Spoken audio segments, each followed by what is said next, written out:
I cut off? Was it kind of about this slide? Pretty much right at the start.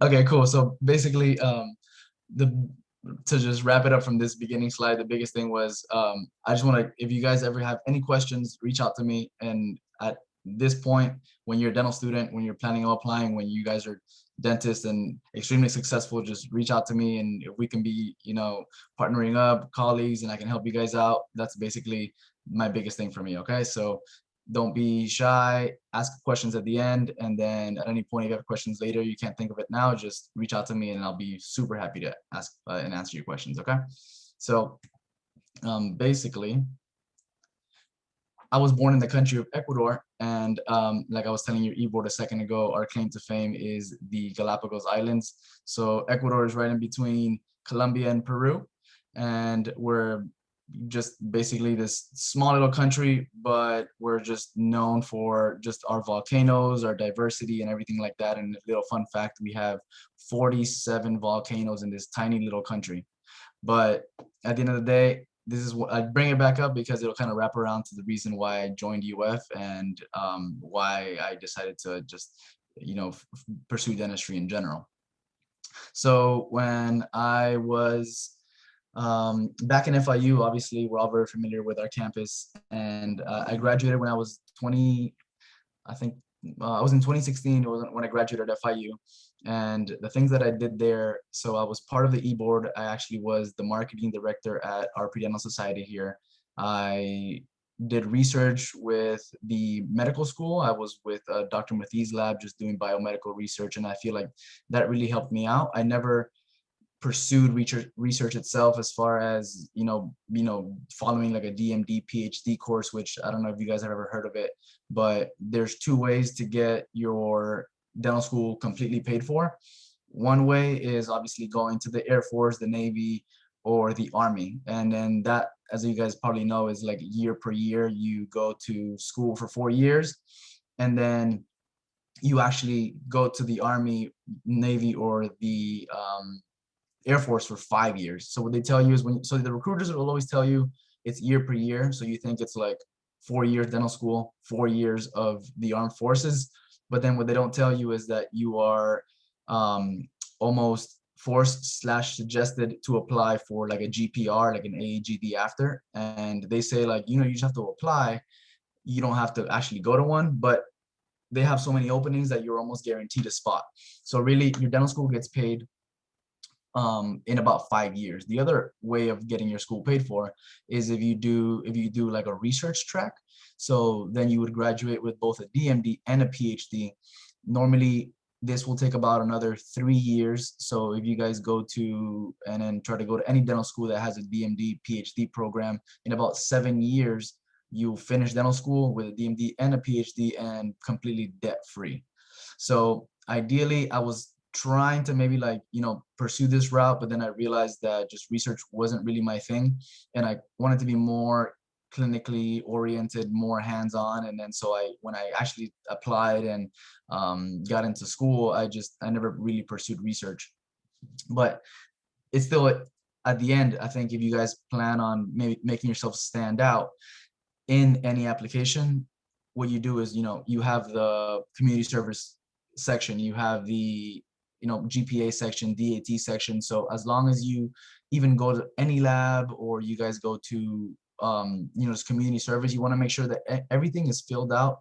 At least you have something in there so it doesn't look like it's empty, because other people are going to have they maybe go to a lab and they just pipette, and maybe they just assist somebody else, and then it's just, if they have a section where like maybe they filled out and they have just the application looks a little more full, it just looks like they tried just a little bit more. So I feel like doing this research really helped me out as far as applications and having things to talk about and kind of making yourself stand out. So UF, and I mean FIU, has a lot of opportunities for you guys to get into just any lab and maybe help out just to like resume builders and things like that. There's actually a scholarship. My last year at FIU, I was able to quit my job and I was being paid to do research, and the scholarship that I was able to get was called the MBRS. I think it was like Minorities and Biomedical Research.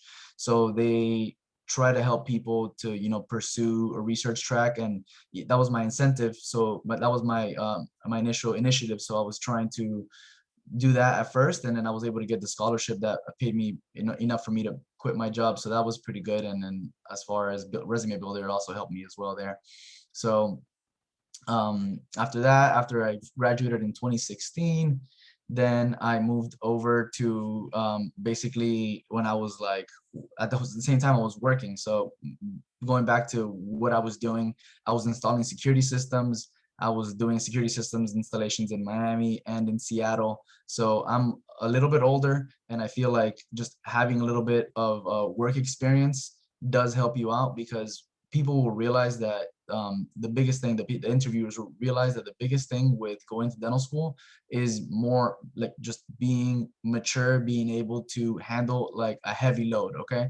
So if you guys right now, for whatever reason, if your GPA is not like a 4.0, but you're working extremely hard, and you're getting good grades, and you're holding up a household and things like that, when you say things like that in the interview, it really holds its weight, because not everyone has the luxury to not be working. Not everyone has the luxury to have endless hours to study and get a 4.0 GPA with everything. So when you guys have a little bit of work experience, then it really does help make yourself stand out, because you have that like almost like real world experience. That you have to like strive for things, and then so that really does help out. So my thing was, when I was in FIU, I was installing security systems, and that's kind of what got me into dentistry. I was in people's attics, I was running wires, and then eventually I realized that like there's more to life than just working a very hard job. I was getting paid really well, but I felt like I needed something more, something a little more substantial to like maybe have like a better future. So then that's when I really got settled into school, quit my job, got into research, and then everything basically happened after that. So after I graduated from FIU in 2016, then I went ahead and I went to UF. So the biggest things with my application, so I applied to about 6 schools. I got into 4 of them. And the reason that I applied to 6 schools was the only 6 schools that I applied to was because the 6 that I applied to, I think, were UConn, UNC,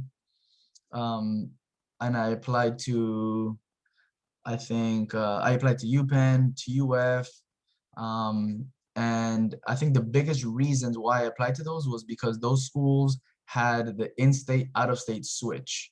So after your first year at UNC, UConn, I think Ohio State, after the first year, you were able to become like in-state's tuition. So my biggest thing with dentistry as well, and I'm glad I don't know who told me this back in the day, but I will tell you the same thing. Like the degree, wherever you go, does not matter.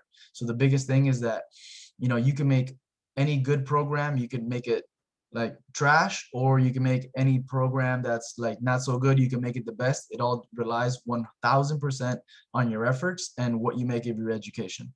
So the biggest thing that I would do is focus on the finances, try to go to the most affordable program that you can, because the loan payment is pretty hefty. I think most of my classmates that right now are working, I think they're paying close to maybe like $1,500 to $2,000 a month. That's just for their loan payments. So that was one of the big incentives why I decided to specialize, and I'll get to that in a little bit.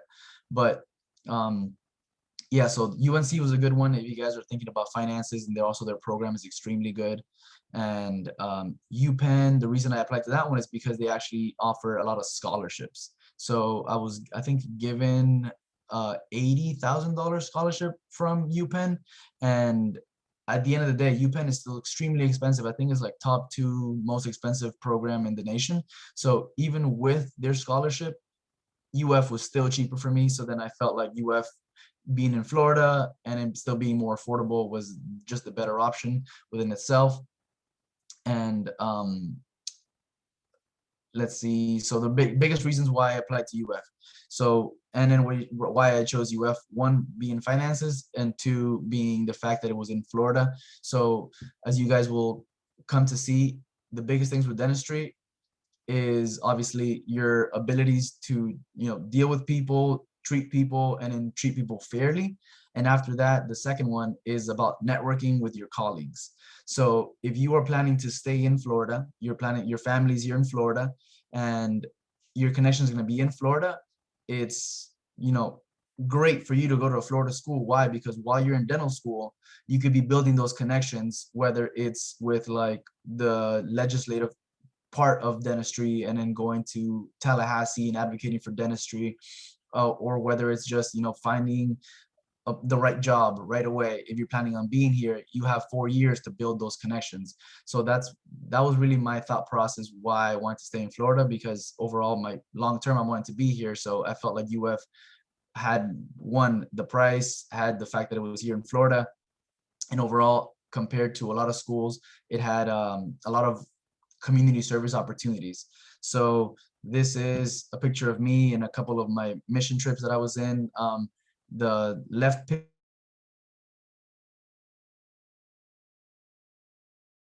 Ecuador, that was my first mission trip, and I was able to go to mission trips all 4 years, which I was very fortunate to do.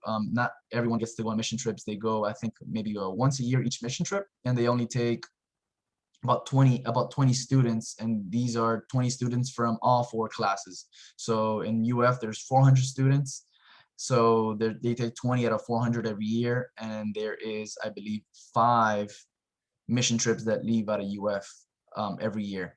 I think one of them goes to the Bahamas, the other one is Jamaica, Nicaragua, and we go to Ecuador, and I think there is one more that I'm blanking on. But either way, so then the picture on the right, that was me doing my first root canal, and actually that was in Jamaica. I was doing a root canal in Jamaica, and then this clinic over there has everything you might need to do every procedure that you can. And then again, the biggest most experience that I ever got was in mission trips. So here in dental school, we maybe see maybe like 9 patients. Once you're a third year, fourth year, you'll see like about 9 patients a week if all your patients show up, which is about a 50-50 show up presentation rate, because a lot of people, they're on Medicaid, or for whatever reason, they're trying to seek affordable care, but things happen in life, rent, things like that. So a lot of the patients still don't show up. So a lot of the experience that I got, the days that you go, in a week that you go to mission trips, you'll see close to, like, the whole mission trip will probably see close to like 400 or 500 patients, and then the flow is like just much quicker. I think I gave my first anesthetic injection when I was the second year, right after we got our stab lab and we learned anesthesia. So most of my classmates, they had to wait. So we get our stab lab at the end of second year, and then you slowly start practicing your anesthesia. I believe that I learned my anesthesia like practicing on our students, on each other, and then within a week I was in Ecuador, and I probably did 40 or 50 injections, where I just started slowly trying to just master the anesthesia process, which we all will, but it's just a matter of just practice and just persistence. So UF with the mission trips, I know when I went to UPenn in their interview, one of the biggest turn downs that they told me is that they didn't believe in mission trips. They thought that all the learning had to be controlled by UPenn basically in their facilities. So even though they had, they gave me a scholarship, and it was like, you're going to UPenn, you have like a nice name to your degree. No one really cares about your degree at the end of the day. Like, it's going to be like in your office, no one's going to look at it. So it's just more of like something that kind of like boosts your ego, because you went to an Ivy League, and it's great. Don't get me wrong, like that school is great. Their specialty programs are great, but just because they're an Ivy League, it doesn't mean that they're better than any other school. Because in dentistry, again, it goes back to how you treat people and how much you network, and that's literally all it boils down to. And apart from the mission trips, UF itself, they're very involved in the community. UF basically owns Gainesville. Like, anything that is gonna happen in Gainesville has to run through UF. Like, I think Dave and Buster's tried to open up here maybe like 7 years ago, and the whole deal fell through because Dave and Buster's wasn't going to give UF enough like kickbacks, or kind of like, allow UF to have some sort of, monetary gain on it. So they really do run the whole city, or the whole town. It's not a city, it's super small. But overall, so the thing, going to the reason why I brought this up was because UF is involved in everything that has to do with community service. So apart from mission trips every year, which is only 5 that I'm telling you guys about, they have community service with the public health departments year round. I think every week that I was in school, I was going to clinic from 9 to 5, and then after 5 to about 7, I was going to community health center and I was volunteering. So that's kind of like what I'm trying to get you guys to like understand. Like when you're in school, this program is great here. I felt like it gave me endless opportunities, and they had endless opportunities to, to provide to the community and everything. But a lot of my classmates still left feeling like UF was not enough. They should have gone somewhere else. But those are the type of people that they're gonna feel like that anywhere they go. A lot of my classmates, out of the 100 that we've been here, a lot of them are very fortunate. A lot of them have parents who are dentists already, or a lot of them are just, at the end of the day, they've had everything given to them. So when they come to school and undergrad, it's a little different because you're working, you're doing your research, you're trying to get your grades, so you kind of have your focus just on school. But the minute you get here, it's a whole nother ball game, because now you need to like manage patients. Now you need to like completely manage your own schedule, and your requirements and everything is completely up to you. So if you kind of like spoon fed your whole life, then you're not going to be able to like thrive in this scenario, because it's really up to you to basically make your education. So that's some of the things that I kind of like felt like I would like to tell you, because no matter where you go, it's still 100% up to you. So any program is a good program, and you guys will definitely make it. So some tips, obviously, number one, DAT and GPA are always king, but that doesn't mean that you guys should be discouraged if your GPA, your DAT are like not the best. So as long as you guys have that thrive, you guys have like that experience, and you guys have a full application where everything looks like you strived in school, you tried your hardest as to your abilities. We all have basically different paths in life, and we all have to work, and everybody has to do things a little bit differently. But the biggest things that I learned when I was here working with admissions and everything was that they want you 100% to shadow general dentistry more than anything else. So half of you probably are thinking ortho right now, because I don't know why everybody wants to do ortho, and that's just what it is. Everybody thinks ortho is the biggest thing, and I don't know why, but every single year it's always like that. So if you shadowed an orthodontist for, let's say, maybe like 100 hours, your general dentistry shadowing hours should be at least 3 times that. So that's the biggest thing, because the school, and every school, what they feel is that you need to be a general dentist first and before you become a specialist. So the idea is that all your general dentistry hours need to be the bulk of your shadowing hours, because that's the school here itself graduates general dentists. They don't graduate specialists. So you can flat out say, like you're leaning towards some sort of specialty, but I would recommend maybe leaving that towards the end, and not trying to let them know right off the bat that you're just, trying to get through school so you can become an orthodontist, or you become an oral surgeon, because they want to provide general dentistry care and they want to graduate general dentists. So make sure that you guys shadow that, and then shadow that consistently. So one of the biggest things that admissions always says here is that you can have 1,000 hours, but if your 1,000 hours were the semester before dental school, it seems like if you did this more of like if it was a requirement. Okay. So what they want to see is, even if you have just, let's say, like 100 hours, they want you to have those 100 hours in the long amount of time. So maybe like it could be like 20 hours per semester, but they just want to see that you are consistently committed to the profession. So even if it's just 100 hours, the fact that you did it in a span of 2 years shows that you've been interested for 2 years, and that holds a lot more weight than you having 100 hours the summer before dental school when applications are due. So definitely volunteer if you can at a dental lab.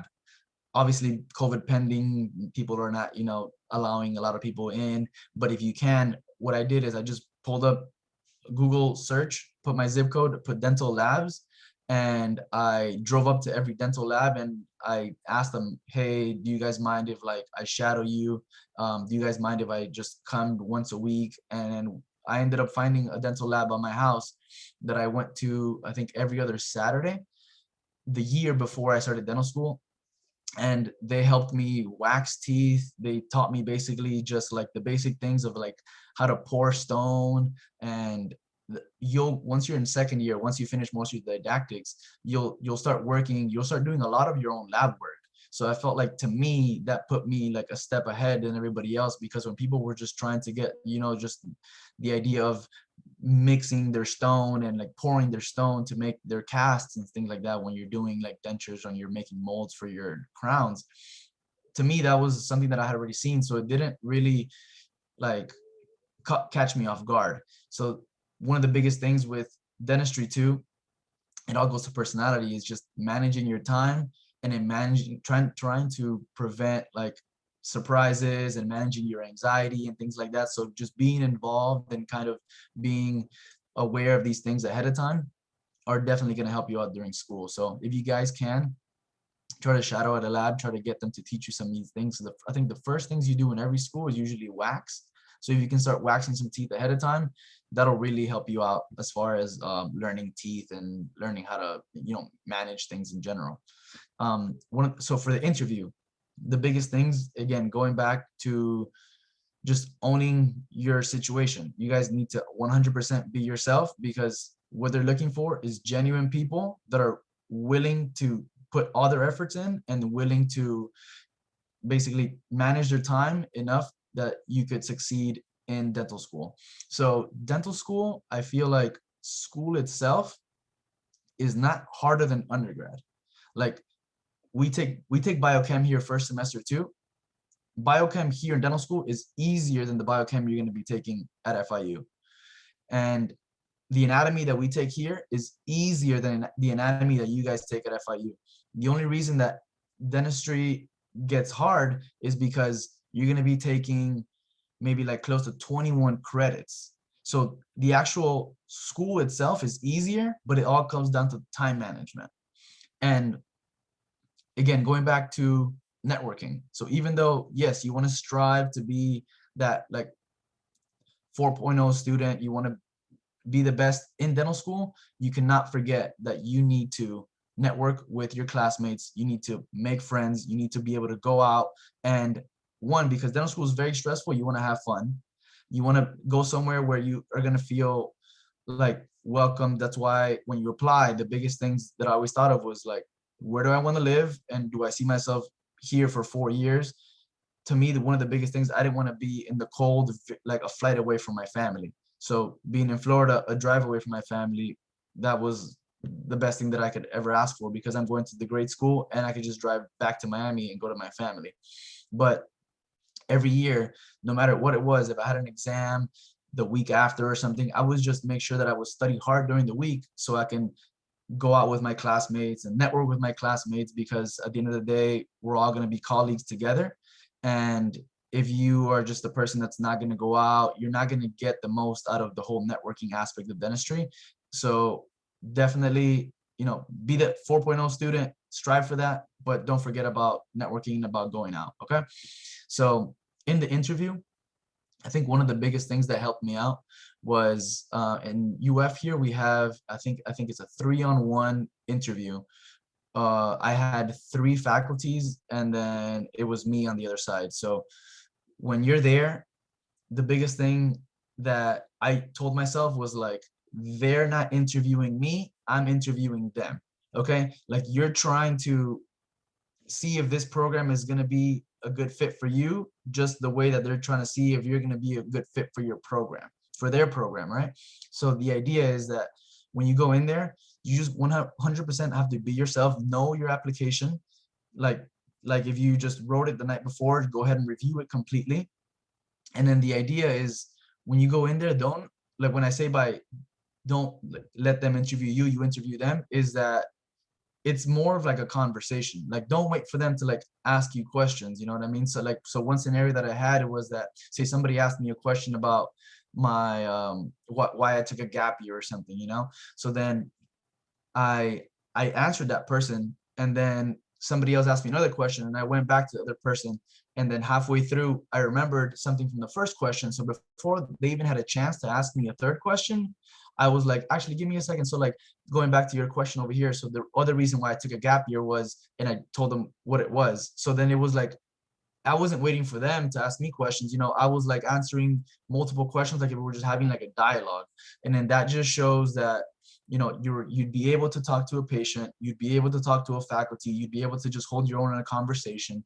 And what they're looking for is, again, mature people that could speak to people, that could manage their time. And that's all they're looking for. Okay.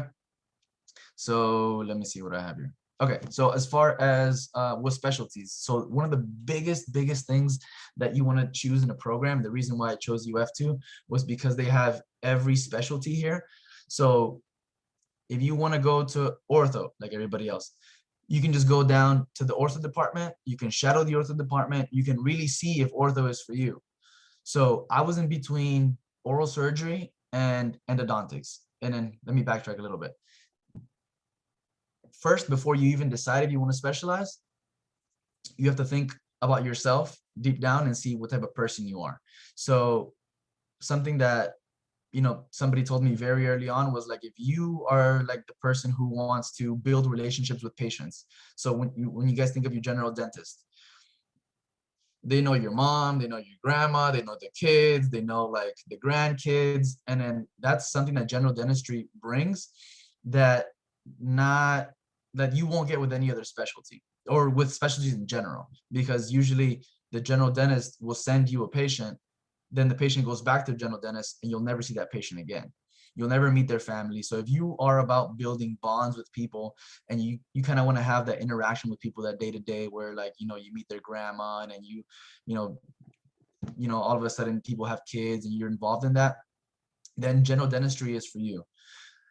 If you want to more go in and out, do some, you're the person that likes to do one thing and then just focus on that one thing and then try to master that one thing, then you can start thinking about, okay, maybe specializing is for me.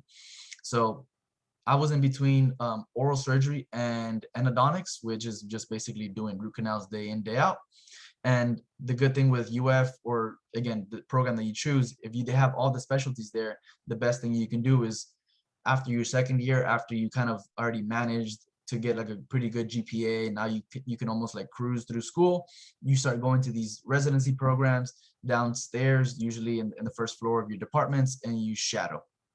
So once you shadow there, you'll be able to see if the specialty really is for you, what the specialty really stands for. And by talking to the residents that are there, you see them struggle, you kind of see if, you know, that's something that you could see yourself doing or not. So to me, I ended up choosing the root canal procedures, because I just felt like everybody right now in dentistry is crazy about implants. Everybody wants to place implants. Everybody is just like looking at a tooth that is like, you know, back in the day that we were saving every single tooth. Why? Because we had no choice. But now it almost seems like, whether it just the tooth needs to almost like look a little ugly, and they're like, nope, let's take it out, we're gonna put an implant. So to me, I felt like the reason I got into dentistry was because my sister was born with very brittle teeth. So by the time that she was 7, she had lost all her molars, and she was wearing stainless steel crowns because all her teeth were completely brittle and broken. So my idea for coming to dentistry was like, I want to preserve these teeth, and I want to be able to provide, you know, the service to people keeping their teeth like long term, like the pediatric dentist did with my sister, like by trying to like put those stainless steel crowns and preserving them. So My idea was preservation, and I feel like the only specialty that we have right now in dentistry that 100% advocates for saving our teeth right now is endodontics. So this is, I think, a picture of me basically just looking through my microscope. And then I put this picture up because when I was in undergrad, they will be like, oh, the endodontist like works through a microscope. And I always thought back to like research where you're looking through a microscope, but basically my microscope hangs from a wall and I'm looking down at it into the patient's mouth. And so another thing for me was posture. If you notice, look at my posture, a lot of general dentists and a lot of specialties, we're bending down a lot. We're kind of just working like this the whole time. So when the fact that they told me I could work looking straight out, you're not looking at your hands though. It's a little, there's a big learning curve, but the idea is my posture was good. I love this specialty and I'll be saving teeth. So to me, it was a no-brainer. So I think I have pictures here of what I'm looking at. So these pictures are like me looking down the tooth. So the top picture here is you can kind of see the root canals that it's zoomed in. I think usually when you guys buy your loupes for dental school, it'll magnify times 3 or 3.5. This magnification is, I think, times 20. So and then over here on the right, you'll see that like I had stained the tooth here and you can kind of see a crack. So this patient, obviously we tried to save it, but sometimes if there's a crack or there's things like that, then we just, we can't save the tooth. So this one right here, I would definitely advocate for an implant, but this is something that we almost like, little by little bit we'll come up with the treatment plan. But the reason being that I chose this was because I wanted to be able to make that decision after trying to save the tooth. So let's see. Yep. Okay. So this is a pretty cool picture. So this is a picture of a guy who had trauma. So the patient presented, he was, I think, 27 at the time, and he had trauma when he was, I believe, 8. So our central incisors here, they come in, we're about 7 to 8 years old, and he had trauma when he was 8. So the root, usually they close at the end, but because he had trauma so early on, his root never actually closed and it was never developed. So he was about 26 years old and his root was completely open. So actually that white spot that you see down there, that's you looking down at basically the bone level, like the blood that's right at the bone level, because his tooth never fully closed. So with this guy, we actually had to create the end of the root, and then that's a whole different procedure that I can go on a whole different presentation about. But this is a pretty cool case that I was able to do here in my residency. And that's pretty much my contact info. If you guys ever want to reach out to me, either through my email or you guys can DM me. And this is me just hanging out in dental school eating my acai bowls. But obviously, if you guys have any questions, you can ask me anything at all, and then we can go from here.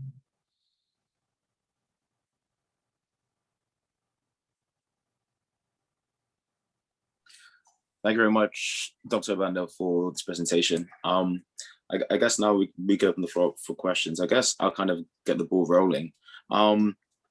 What outside of wanting to be near your family and and wanting to practice in South Florida, what other reasons didn't you go to the other schools that you applied to, like UPenn, UConn, and the other schools you mentioned?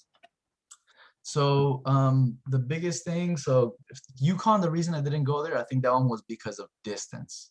The price was good, and then the reason I didn't go to UConn, another one, was because okay, so if you're planning on specializing, this is a big one, it's a huge one. A lot of programs are switching over to pass fail. Okay, so the problem with pass fail, even though it makes your dental school experience almost easier because there's no competition, the problem is if you're planning on specializing, the program that you're applying to has no way to compare you to the next applicant if you don't have a GPA. So one of the biggest things was UF didn't have pass fail. UF has still GPA and they still have class rankings. So when you're applying to a specialty, they want to be able to compare. And then right now they have no way to compare because actually our boards used to have grades. and used to have points, but now our boards are also pass fail. So if the schools pass fail, the boards are pass fail, the programs you're applying to have no way to compare you to the next guy. They don't know who's going to be better or not. So one of the reasons I didn't go to UConn, one, because it was pass fail, and the other one was because they adapted this way of teaching called, like, I think it's called PBR, like problem based learning, PBL. And this one is almost like if you teach yourself and then you get together like in classrooms, and you guys are, it's kind of like flipped classroom. So it's great education wise, but I still like lectures no matter what. Like I like going to lectures and like kind of teaching myself.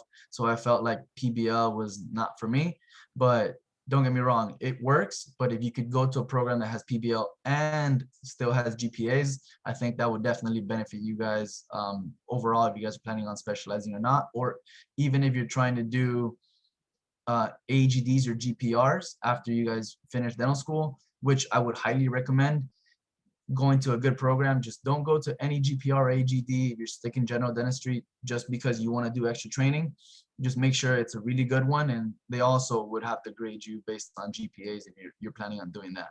And then apart from that, I think UPenn, I didn't go to that one because of price and distance, even though Pennsylvania, I love Pennsylvania. When I went to interview, if you guys can, which what I did with Pennsylvania, which I wish I would have done with every school, was that once I went to interview, I made sure that I booked my Airbnb for 3 more days after that. And I kind of made like a little mini vacation after it, so I can kind of tour the city and see like what I was getting myself into if I did get into this program, just so I know, like, could I really live here? Let me just see what the local people will be doing. And then that definitely at least would make my decision later a little easier. And I think the reason I got into Nova too, the reason I didn't go into Nova, I think was because mostly because of price. But overall, like, I definitely would have gone there. It was a school that was closest to my family and it made the most sense as far as proximity. But between UF and Nova, mostly just only because of price is the reason why I didn't go there. Awesome. Thank you very much. Yeah.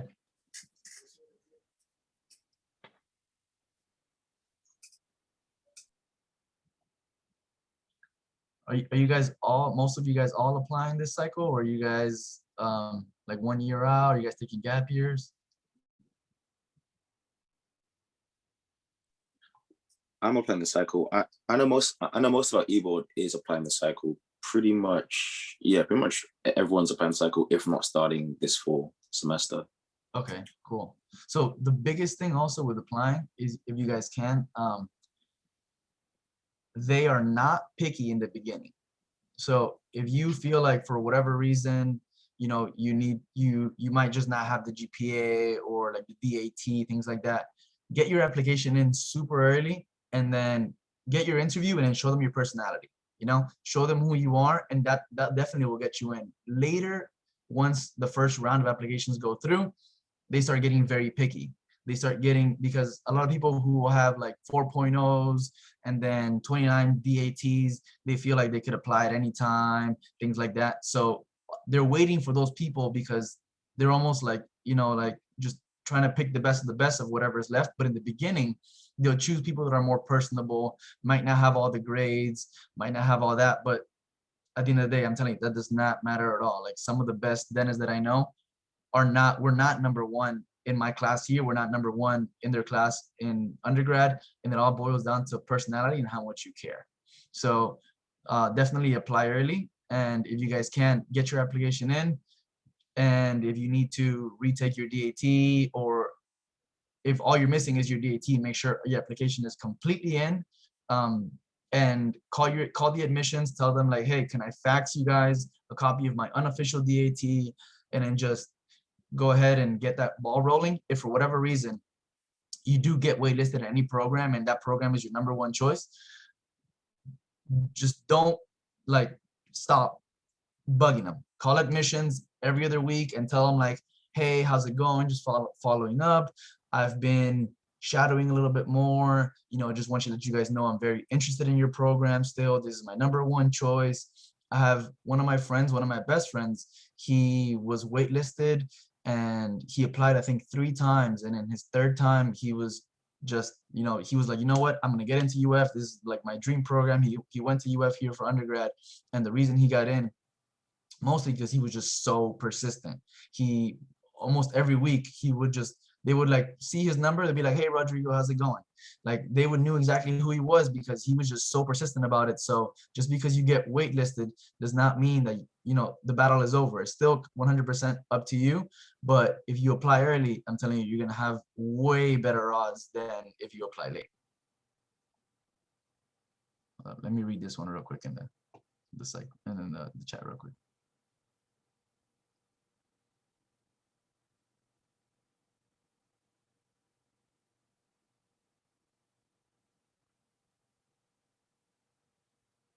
So it's not bad if you have more hours in ortho as far as like your own experience. If you're trying to do ortho, then by all means, shadow all the ortho you can because that's what you want to do. But when it comes to application, I would maybe say that you did less hours in ortho. So if you still have more hours in general dentistry, still more hours in ortho, just like put a little less so it looks like you're trying to do general dentistry and that's what really interests you.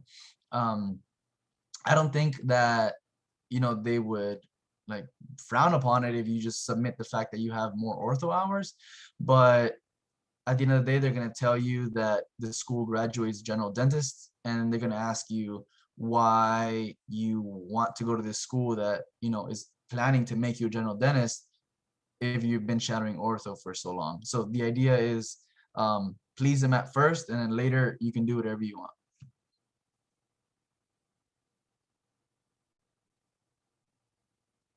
And then also, when you're shadowing, try to shadow not just like your family dentist, right? Try to shadow community health centers, the dentists that are there, general dentists that are in community health centers. Try to shadow dentists that are in corporate dentistry, maybe a dentist that travels around, just different aspects of general dentistry. Try to shadow a practice where it's just one person. Try to shadow a practice where it's like 4 people. So then a way you can talk about like the dynamic and talk about just overall how you love being a general dentist. And then later, once you're in, just focus on your specialty. That's kind of like what I did.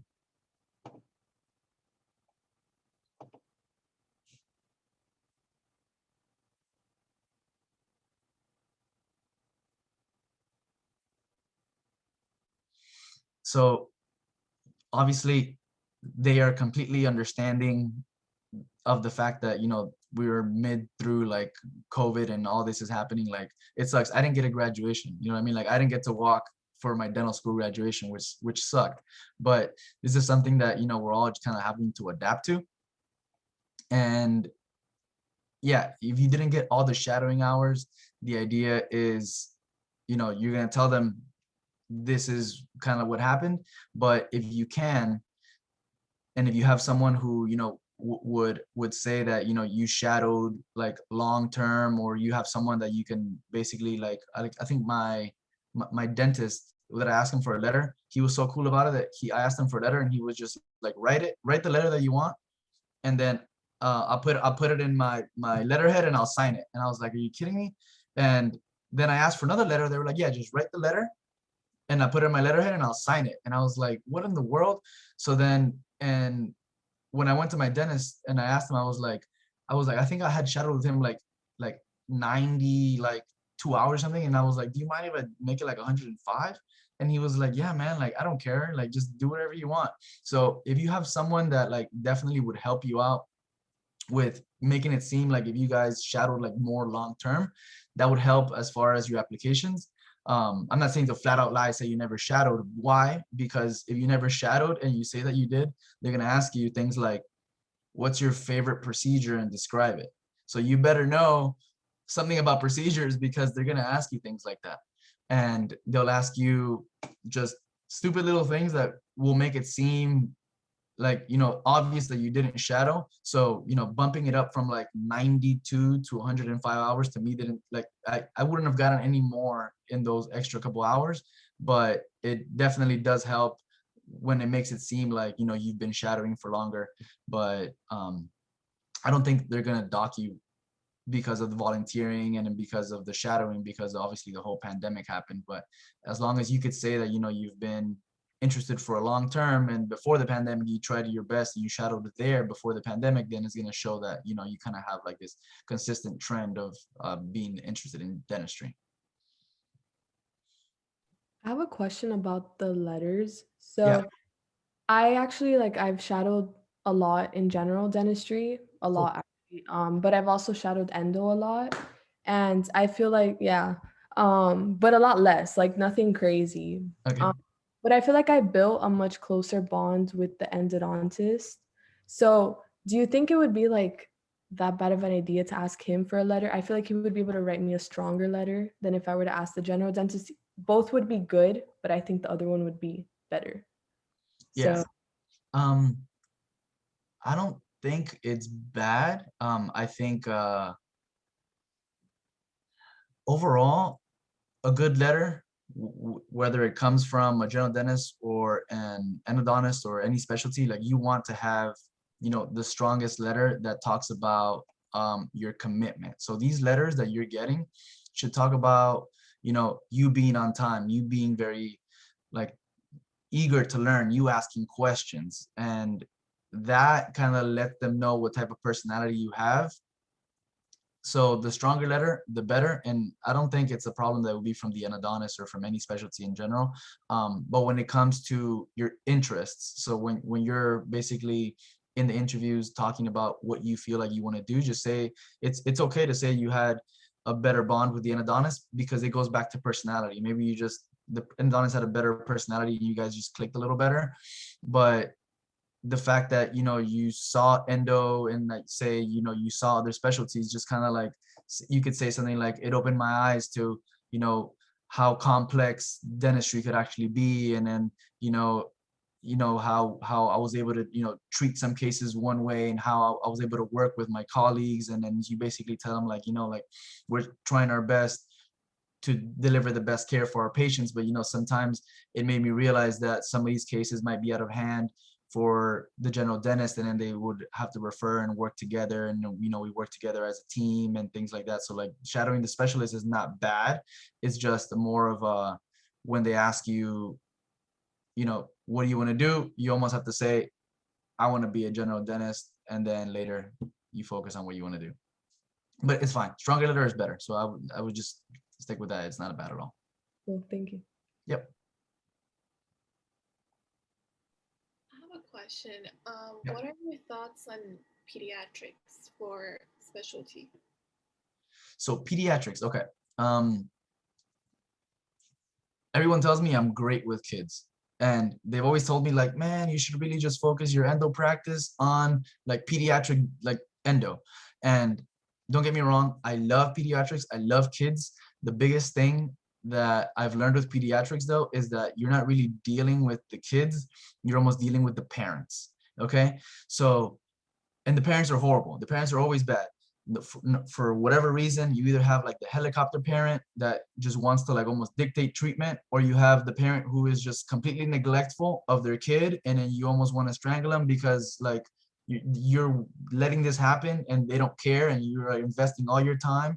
And it's kind of like one of those things where if you're okay dealing with the attitudes of the parents, then pediatrics is for you.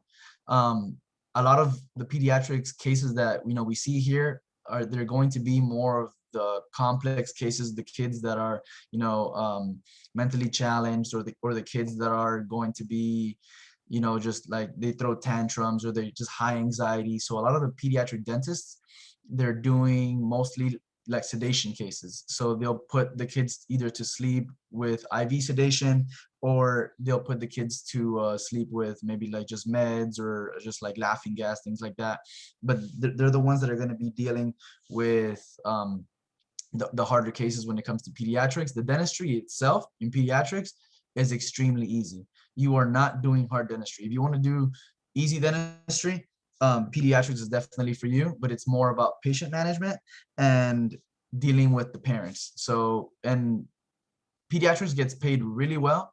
They do a lot. You know, there's a lot of pediatric programs that are more like hospital based. So you could be working with like the hospital. I think Miami Children's has a residency, and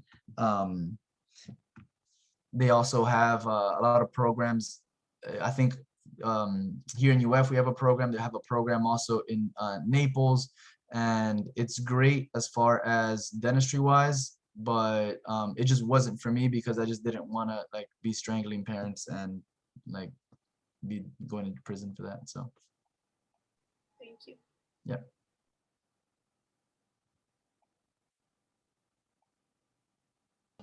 I wanted to ask you in UF, what was your favorite thing about UF while you were there? My favorite thing about UF, if it was not like dental school related, was definitely the tailgates. I'm telling you, you guys will have so much fun at any school you go to, but because they're crazy about football here, it was so fun. Like we have a dental fraternity, which it sounds like such a UF thing to have a fraternity for dental school, but all they did was basically just run the tailgate. It was not like an actual fraternity. We don't have like, they didn't have like a house or anything like that. But every fall they would organize a big like tailgate where we have like food catered to us. They would have like drinks there, DJs, and it was like all the schools and like all the classes, and we got to bond. And it was just like you know, walking to the game after that, and then leaving the game, going to Midtown where the bars are, watching the game at like in the TVs and things like that. So I think overall UF was fun because of the tailgates and because of the amount of networking that we were able to get. I think a couple times I went to Tallahassee, and then Tally is maybe like 2 hours away for Dennis Day of the Hill. So we got to go and speak to like the actual legislative people that are managing all our laws here in Florida. So I felt like that was pretty big because the people that are there, I think I met the guy who is now going to be the FDA president. Not FDA. I think he's going to be the ADA president. Yeah, so he's going to be the American Association president.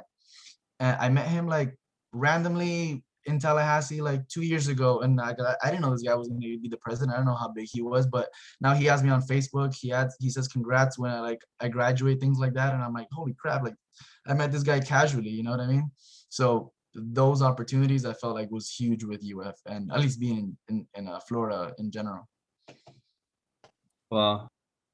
Yeah, it's cool. It's small. It's a small town. Gainesville's small. You'll get tired of it pretty quickly, but as long as you have like a good group of friends, there's a lot to do here. We have like a lot of springs and nature walks and stuff like that that you can do if you're big into nature.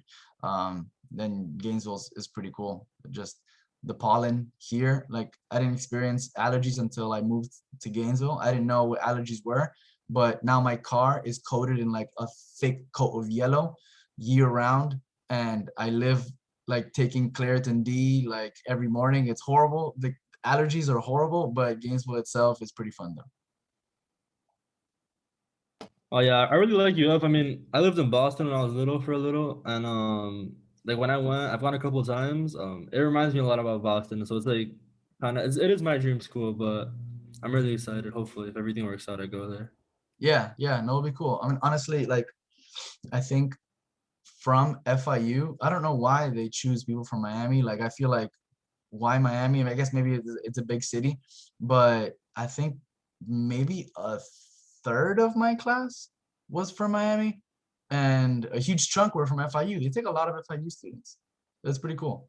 Yeah, I think like FIU definitely did set like a good foundation for me. You might not think so at first, but once you're here in school, you'll notice that like whatever you learned down in FIU actually like was pretty good, and I felt like it prepared me very well. And maybe that's why they've noticed that like you get good education down there, and the kids that are pretty well rounded and have good personalities. So overall, as long as you apply early, everyone there has a huge chance to get in. Everyone here has a huge chance. Yeah, I can't remember the number specifically, but I know they had a really high interview percentage, I think, for Florida students. Yeah, for sure. I think by law, UF needs to take in 90% in-state students. So the classes are like almost at 100. So yeah, it's basically 90 kids need to be from Florida and the other 10 could be out of state. If not, then the school loses funding, basically, if they don't take in-state students like that. So they would never do that, obviously. So if being from Florida, being a Florida resident, you have like a big leg on everybody else that's applying. Got it. Thank you. Yeah.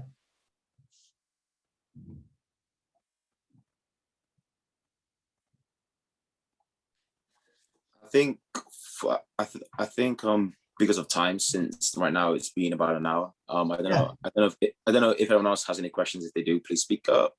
But if not, we could probably begin to wrap up this event. Dr.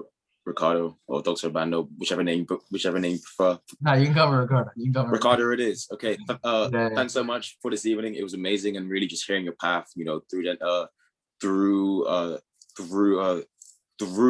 UF and undergrad, and hearing that you were on our e-board as well. It's pretty dope too. So yeah, it's definitely a great example for these members to see that anybody can make it. Yeah. No, thank you guys for having me. Honestly, like, I love doing things like this, and at any time you guys want to reach out to me, just let me know. When it comes to anything dental, like, I review people's like personal statements. Like, I don't charge a thing for it. I don't care for that. I just love helping people out. You guys just like let me know if I have anything that I can help you guys out with, then I'm definitely like more than happy to do that. So I hope today was a little informative, and I hope you guys got something out of it. And yeah, don't be shy.